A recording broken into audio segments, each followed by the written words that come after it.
So welcome everyone, this is Milan Mukherjee और आज हम स्टार्ट करने वाले हैं क्लास 12 के कुछ टॉपिक्स हैं जिसको हम पहला बोल रहे हैं रेजिस्टेंस ऑफ अ मटेरियल या what are the factors affecting resistance. मतलब ऐसे कौन कौन से फैक्टर्स होते हैं जो रेजिस्टेंस को अफेक्ट करते हैं। ठीक है, तो अपन ने अभी क्या हुआ है, अपन ने लास्ट वीडियो लेक्चर में ओम्स लॉ के बारे में पढ़ा है और आज हम पढ़ेंगे रेजिस्टेंस क्या होता है। ठीक है, तो ओम्स लॉ में क्या बताया था हमने ओम्स लॉ में बताया था कि अगर किसी कंडक्टर के दो एंड के बीच का जो पोटेंशियल डिफरेंस उसको मैंने V बोला था, तो हमने ये पढ़ा था कि V is directly proportional to I। मतलब जितना ज्यादा पोटेंशियल डिफरेंस होगा उतना ही तेजी से करंट फ्लो करता है।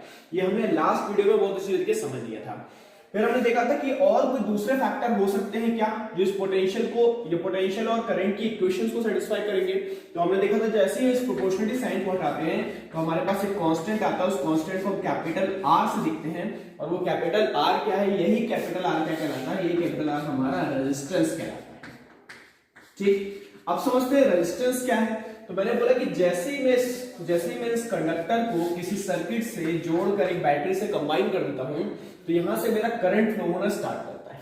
अगर मैं मटेरियल को बार बार चेंज कर रहा हूं, मैं अलग अलग मटेरियल लगा रहा हूं, पहले मैंने आयरन लगा लिया, फिर कॉपर लगा लिया, एल्युमिनियम लगा लिया, या ग्रेफाइट लगा लिया, या प्लास्टिक लगा लिया, या वुड लगा लिया, तो मैं देखूंगा कि जो करंट की वैल्यू है उसमें चेंज आना स्टार्ट हो जाएगा। अगर वो अच्छा कंडक्टर होगा तो करंट की वैल्यू ज्यादा आएगी और अगर कंडक्टर बैड कंडक्टर होगा तो क्या होगा, करंट की वैल्यू मेरी कम होती जाएगी।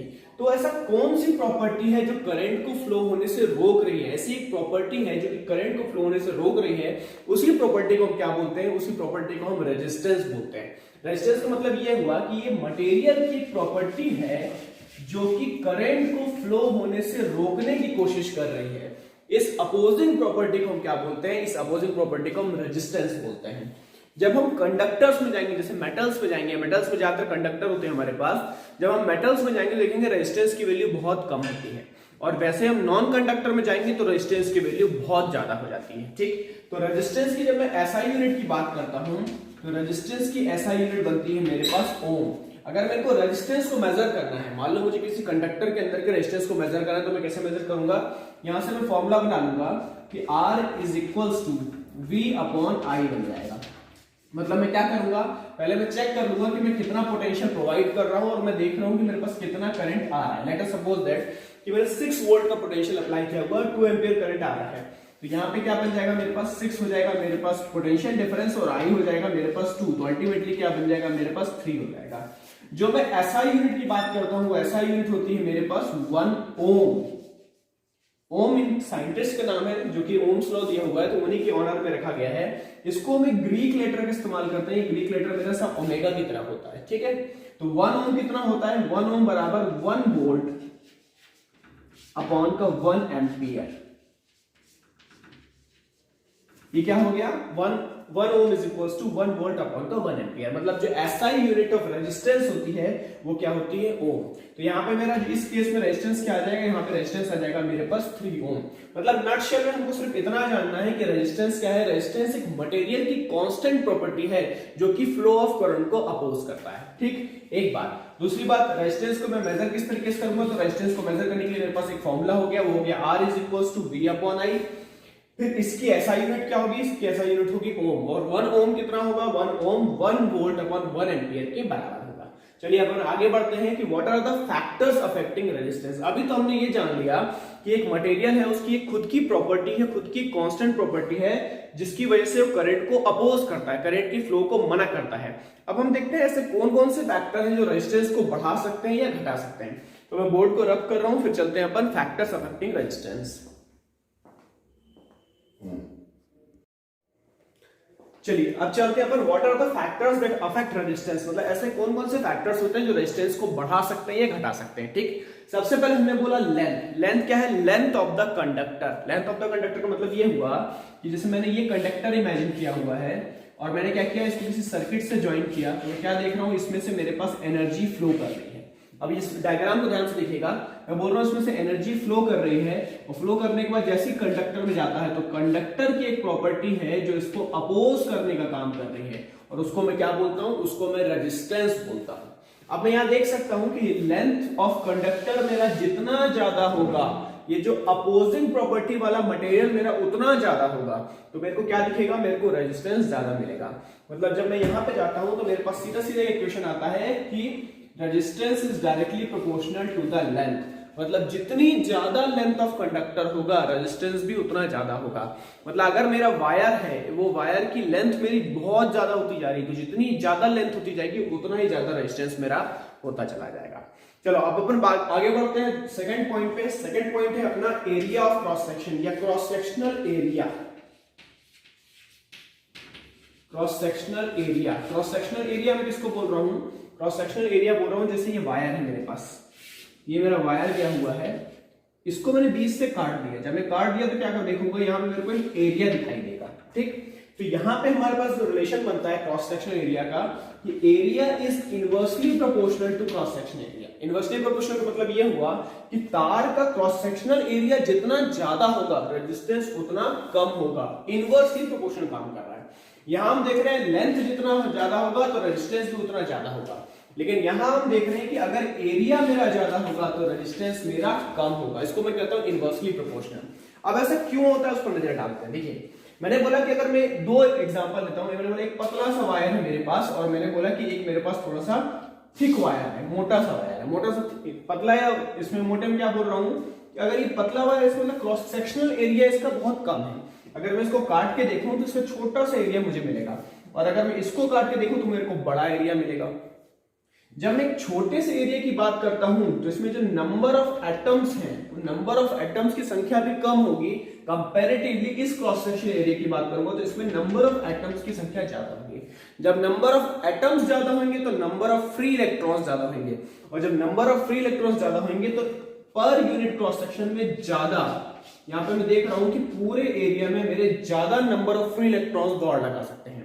कहने का मतलब ये है कि यहाँ पे मेरा करंट जा रहा है। करंट किस तरीके से जाता है, हम करंट को मेजर नहीं कर सकते, तो हम क्या मेजर करते हैं, हम इलेक्ट्रॉन के फ्लो को मेजर करते हैं। ठीक है, तो हम देख रहे हैं कि जब छोटा सा वायर होगा तो वो एनर्जी जाना चाहती है, बट उसको जाने के लिए जो कंडक्शन प्रोवाइड करने वाले फ्री इलेक्ट्रॉन्स है उसकी संख्या बहुत कम है।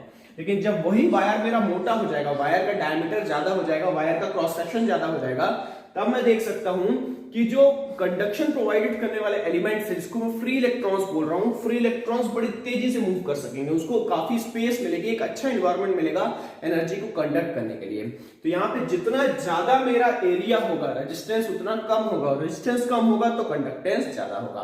तो यहाँ पे मेरा जो सेकंड फैक्टर बनता है वो बनता है क्रॉस सेक्शनल एरिया। मतलब अगर एरिया ज्यादा होगा तो रेजिस्टेंस मेरा कम होगा। ठीक, अब जो तीसरा पॉइंट है, तीसरा पॉइंट हम बोलते हैं टेम्परेचर।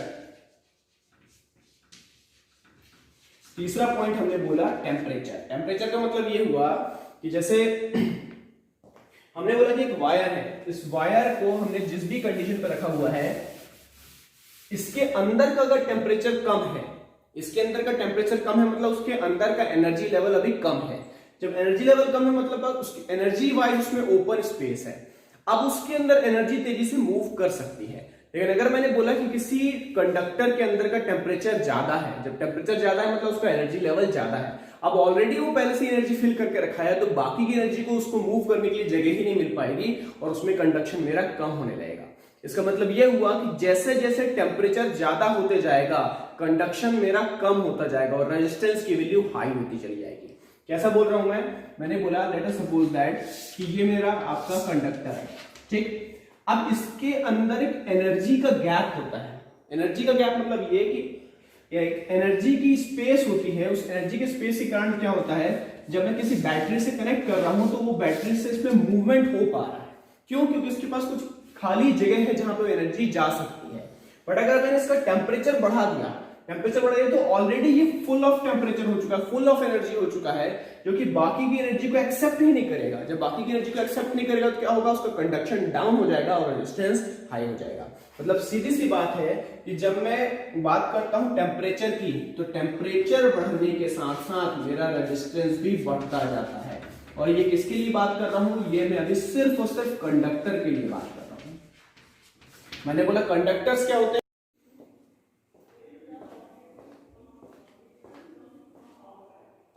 चलिए चौथे पॉइंट पे चलते हैं। चौथा है हमारा nature of material. Nature of material क्या बोल रहा हूं मैं, जैसे अलग अलग मटेरियल होता है उसका अलग अलग नेचर होता है, और जब अलग अलग नेचर है तो उसकी रेजिस्टेंस वैल्यू भी अलग अलग होती है। जैसे लेट अस सपोज दैट मेरे पास आयरन है, आयरन का नेचर अलग है तो उसकी रेजिस्टेंस वैल्यू अलग होगी। कॉपर, कॉपर का नेचर अलग है, उसकी रेजिस्टेंस वैल्यू अलग होगी। मैंने बोला सिल्वर, सिल्वर का रेजिस्टेंस वैल्यू अलग है, उसका नेचर अलग है। इस तरीके से मैंने बोला वुड बोल दिया, ग्रेफाइट बोल दिया, रबड़ बोल दिया, या कोई भी एक्सवाइजेड कोई भी मटेरियल बोल दिया, सारे मटेरियल्स का नेचर मेरा अलग है और उसकी रेजिस्टेंस वैल्यू भी अलग होगी। मतलब जो चौथा फैक्टर है जिस पे रेजिस्टेंस की वैल्यू डिपेंड करती है वो क्या हो सकता है मेरा, वो मटेरियल का खुद का नेचर हो सकता है। मतलब अलग अलग मटेरियल अलग अलग रेजिस्टेंस वैल्यू को रखती है। इसी अगर मुझे रेजिस्टेंस को और डिटेल में समझना है, क्योंकि अब मैं यहाँ देख पा रहा हूँ कि रेजिस्टेंस कोई डेफिनेट चीज नहीं है, लेंथ बढ़ने से रेजिस्टेंस मेरा बढ़ जाता है और एरिया बढ़ने से क्रॉस सेक्शन एरिया मेरा घट जाता है, सॉरी एरिया बढ़ने से रेजिस्टेंस की वैल्यू मेरी कम हो जाती है। तो यहाँ पे मैं देख पा रहा हूँ कि जो रेजिस्टेंस है मेरा, वो रेजिस्टेंस कोई डेफिनेट चीज नहीं है। अगर मुझे इसको फिक्स स्पेसिफिक वैल्यू पता करनी है तो आगे चल के हम एक टॉपिक पढ़ेंगे, उसको हम बोलेंगे स्पेसिफिक रेजिस्टेंस। तो इस आई होप कि ये वीडियो आप लोगों को समझ में आया होगा, ये इसमें रेजिस्टेंस आप लोगों ने समझा होगा, फैक्टर्स अफेक्टिंग रेजिस्टेंस समझा होगा। आगे वाले वीडियो में हम समझेंगे कि अगर मैं रेजिस्टेंस को सीरीज कॉम्बिनेशन में ज्वाइन करा दूं तो उसकी नेट रिजल्टेंट मैग्नीट्यूड क्या होगा, और इसी रेजिस्टेंस को अगर मैं पैरेलल फॉर्म में कंबाइन कर दूं तो उसका नेट रेजिस्टेंस वैल्यू क्या होगा। ठीक है, तो इस वीडियो को नोट डाउन कीजिएगा। मिलते हैं अपन अगले वीडियो में, तब तक के लिए बहुत बहुत thank you for listening me. Bye bye.